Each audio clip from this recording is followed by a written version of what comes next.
Saludos amigos, aquí el Pastor Doug. Quiero darles la bienvenida a nuestra pregunta de la semana de viernes de noche.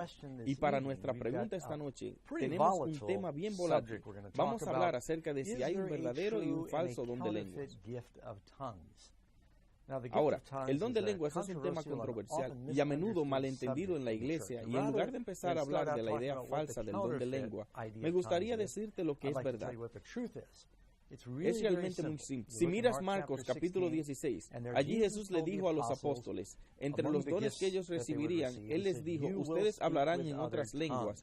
Y la palabra lengua significa simplemente un idioma. Ustedes recibirán la capacidad sobrenatural para hablar otros idiomas que ustedes no sabían formalmente o estudiado. Sería sobrenaturalmente dado la capacidad de hablar en una lengua extranjera. Cuando escuchas la palabra lenguas en la Biblia, algunas personas piensan que siempre habla acerca de alguna expresión estática. La palabra simplemente significa idioma. Ahora, cuando miras el mismo comienzo allí en la Torre de Babel, porque la gente estaba desobedeciendo a Dios, ellos fueron maldecidos, su proyecto fue agravado por el Señor al ser sus lenguas confundidas y no se entendían mutuamente. En el Pentecostés, Dios hizo algo maravilloso en que deshizo la maldición de la confusión de lenguas. En Hechos capítulo 2 puedes ver donde Dios sobrenaturalmente dio la capacidad de los apóstoles de hablar las lenguas de los judíos visitantes de todo el imperio romano, y da una lista de 16 idiomas diferentes en Hechos capítulo 2, y dijeron, lo escuchamos hablar en nuestras lenguas, las obras maravillosas de Dios. Los apóstoles no estaban ahí solo balbuceando, porque los judíos visitantes habían venido a la Pascua y Pentecostés. Entendieron lo que estaban predicando. Si quieren saber qué los apóstoles decían, solo lean el sermón de Pedro, ahí en Hechos capítulo 2. Pedro y los otros se le dio la capacidad de comunicar ese maravilloso sermón en los idiomas nativos de los que visitaban. Brillante movimiento por parte de Dios. Perdonen la declaración obvia, porque entonces esos judíos lo llevaron de vuelta el evangelio a sus países de origen y hubo un gran reavivamiento. Así que eso es el don de lengua. Creo que recibí el don de lengua una vez en una forma muy simple. Conducía a través de Nuevo México. Recogí un mexicano que acababa de cruzar la frontera, evidentemente, y se montó conmigo. Solo oré, Señor, si tú quieres que comparte el evangelio, ayúdame a encontrar a alguien. Yo estoy conduciendo solo muy despacio, tirando del remolque, y recogí a este joven. Entró en el auto, dijo algo sobre frío. Hacía mucho frío afuera. Encendí mi calentador y yo no hablaba nada de español. Podía tal vez pedir un Taco Bell, pero hablo muy poco español. No lo pasé en la escuela. A medida que avanzamos, me di cuenta de que no hablaba inglés. Y dije, Señor, esto es incómodo, pero necesito el don de lenguas. Y mientras conduje junto con él, poco a poco las palabras venían a mí con una combinación de lenguaje de señas. Es como si en mi mente estaba pensando en las palabras. Tal vez las había escuchado en algún lugar antes. Dijo una palabra y de repente supe lo que estaba diciendo. Y nos llevó casi 3 días conducir de Deming, Nuevo México, al norte de California. Hablaba español cuando salimos del auto y la gente me decía, Doug, no sabía que hablabas español porque me oyeron hablar con Omar. Y dije, bueno, yo no hablaba español antes de este viaje. Dijeron que tienes el don de lengua y sigo hablando suficiente español para moverme. Así que Dios me lo dio para compartir el evangelio. Él terminó viviendo con nosotros y él se bautizó aceptando el Señor. Esa es la razón del don de lenguas, para llevar el evangelio a otras personas, para deshacer la maldición de confusión entre las lenguas que ocurrieron en la Torre de Babel. Pero mucho de lo que están viendo hoy en las iglesias no es el formato bíblico del don de lengua. También hay algunas iglesias pentecostales carismáticas donde su tiempo de adoración las personas comienzan a balbucear y afirman que es un lenguaje de oración celestial. ¿Saben? No hay ni un solo ejemplo de la gente balbuceando en lenguas en la Biblia incoherentemente así. pero hay 3 ejemplos del don de lengua en la Biblia. Hechos capítulo 2, Hechos capítulo 10, Hechos capítulo 19. Esos son los únicos 3 ejemplos. En los 3 ejemplos hay varios grupos de idiomas presentes y escuchan lo que están diciendo. Dicen que hablaron en lenguas y profetizaron. Significa que predican, saben lo que decían, hablaban en lengua y magnificaron a Dios. Entendieron lo que decían, simplemente lo decían en otros idiomas. Algunos dirán, no, esa es la lengua terrenal, hay una lengua celestial. Y toman una declaración donde Pablo dice en 1 Corintios 13, y él dice en el versículo 1, si hablo en lenguas angelicales y no tengo amor, soy como metal que resuena o címbalo que retiñe. Pablo no está diciendo que habló en lengua angelical, dijo, si incluso hablo en lengua angelical. En ningún lado se habla de la gente hablando en lengua angelical en la Biblia, porque usted sigue leyendo aquí, él dice que si tengo el don de profecía y comprendiera todos los misterios, Pablo no entendía todos los misterios. Incluso él dijo, si entregara mi cuerpo para ser quemado, Pablo no dio su cuerpo para ser quemado, fue decapitado. Así que Pablo dijo, incluso si hablaba lenguas angelicales, no hay ningún ejemplo de alguien en la Biblia orando en lenguas.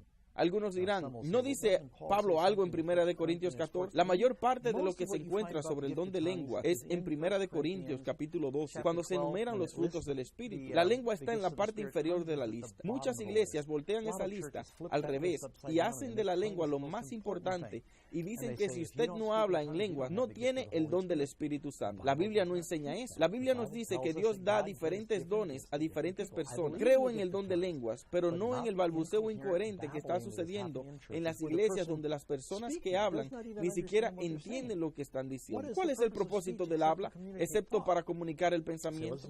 Era el lenguaje de oración celestial, pero no hay ningún ejemplo de eso en la Biblia. Cada vez que el don de lenguas se menciona en la Biblia, es en la parte inferior de la lista. Las iglesias han volteado la lista de lado abajo y dicen, a menos que tú hables en lenguas, no tienes el don del Espíritu Santo. Eso significaría que Juan el Bautista no tenía el don del Espíritu Santo y Jesús no tuvo el don del Espíritu Santo. Eso es realmente absurdo de decir. Es uno de los dones que algunas personas tienen, el don de idiomas. Pero, ¿qué pasa cuando se dice en el capítulo 14? ¿Qué es lo que Pablo está diciendo en el capítulo 14 de 1 Corintios? La iglesia de Corintios era una iglesia en gran parte de esclavos en el Imperio Romano. Es un puerto que estaba en el crisol de gente de todo el Mediterráneo. Los servicios de la iglesia se estaban convirtiendo en confusos. La gente se levantaba y predicaba o daba su testimonio o profecía en los diferentes idiomas y la gente ahí no entendía. Pablo dijo que no hablen a menos que la gente entienda o usted tenga un traductor. Mire algunos de los versículos. Puedes ir a 1 Corintios 14, versículo 7. Ciertamente las cosas inanimadas que producen sonidos, como la flauta o la citara, si no dieren distinción de voces, ¿cómo se sabrá lo que se toca con la flauta o con la citara? Y si la trompeta diere sonido incierto, ¿quién se preparará para la batalla? Las trompetas son utilizadas para dar señal a las tropas cómo iban a maniobrar, y si el trompetero estaba borracho, nadie sabría qué hacer. Tenía que ser distinto, tenía que ser claro. Pablo dijo, así también vosotros, si por la lengua no diereis palabra bien comprensible, ¿cómo se entenderá lo que decís? Porque hablaréis al aire. Así todo, a través de 1 Corintios 14, Pablo dice, si usted va a hablar, asegúrese de que una persona entiende. Si no entiende, que haya un traductor, un intérprete. Y él dice 2 o 3 a lo más. He predicado en países antes donde estoy hablando a 2 o 3 grupos de idiomas. Lo digo en inglés y alguien más lo dirá en una de las lenguas africanas y otra persona lo dirá en un tercer idioma africano. Así al menos la gente tendrá la esencia de los sermones. Toma mucho tiempo cuando tienes que hacerlo de esa manera. Algunos se preguntan, ¿qué Pablo quiere decir en 1 Corintios 14:14? Porque si yo oro en lengua desconocida, mi espíritu ora, pero mi entendimiento queda sin fruto. Ellos dirían, ese es el lenguaje de la oración. Pablo está orando en el espíritu, pero ni siquiera sabe lo que está orando. Eso no es nada de lo que dice. Hablando con los corintios, decía que podía levantarse y profetizar o predicar, y nadie sabe lo que están diciendo. Él dice, ¿cómo se beneficiarán todos? Pablo dijo, si estoy orando en el espíritu, estoy orando una oración llena del espíritu. Mi mente sabe lo que estoy orando, pero mi entendimiento es poco fructífero fructífero para los oyentes. La gente escuchando dicen lo que está diciendo no es fructífero para ellos. No dice que él balbuceaba en la oración. Si estás orando en lengua, ¿cómo sabes si tus oraciones son contestadas si no sabes lo que oras? No quiero sonar despectivo a mí, pero cuando llegué por primera vez a Cristo, adoraba exclusivamente con las iglesias carismáticas. Y esto realmente me preocupaba. Me dijeron que no tenía el Espíritu Santo. Trataron de obligarme a hablar en lengua, o querían que diga palabras como aleluya una y otra vez, hasta que lo digas tan rápidamente que estaba balbuceando. Dicen, tienes el don del Espíritu. Pensé que eso era absurdo. Eso no es el don del Espíritu. Así que el propósito para el don de lenguas es para que podamos comunicar el Evangelio. Tal vez dirás, ¿de dónde esta falsa o idea errónea de lengua sucedió? ¿Has visto ejemplos antes donde las personas están en un servicio muy bullicioso y comienzan a balbucear? Y los servicios a menudo se convierten en caos. O durante el sermón una persona salta y dice algo. Hunda Shela Komi, Hunda Shela Komi. Otra persona dice que te daré la interpretación para eso. Siempre se ve un poco ideado para mí. Conocí a un equipo pastoral de esposos que solía hacer siempre eso. Ella siempre decía lo mismo y él siempre tiene una interpretación diferente para sus palabras. Me pareció muy dudoso para mí. El hecho es que las religiones paganas alrededor del mundo tienen una práctica. Esto se remota hasta el oráculo de Delphi en Grecia, donde la Pitia, la sacerdotisa, inhala vapores que la ponen en trance. Ella comenzaba a murmullar y decían que era el lenguaje de los dioses, y entonces el sacerdote interpretaría lo que estaba diciendo, que era a menudo interpretaciones muy ambiguas. Nunca pueden ser probados o refutados. Tenemos eso entre los aborígenes en Australia y las tribus en África y los vudú en el Caribe, donde tocan los tambores y tocan la música. Entraban en un trance y les sobrevenía lo que ellos llamaban el espíritu y comenzaban a balbucear y murmurar y les daba una sensación de éxtasis. Pero, ¿es esto lo que Jesús hizo? ¿Has visto a los apóstoles hacer esto en la Biblia? La Biblia dice que todas las cosas se hagan decentemente y en orden. La Biblia dice que el espíritu de los profetas está sujeto a los profetas. Y así, todo el propósito del don de lengua es entender. Ahora, en conclusión, podría añadir cautelosamente, en los últimos días, Dios dice que se levantará Babilonia y sus hijas. Esa es la iglesia falsificada, capítulo 17 en Apocalipsis. Diferente de la novia pura de Dios del capítulo 12. Una de las características de Babilonia es una confusión de los tiempos. Recordemos la torre de Babel, que Dios los maldijo y que no pudieron entenderse a hablar entre ellos.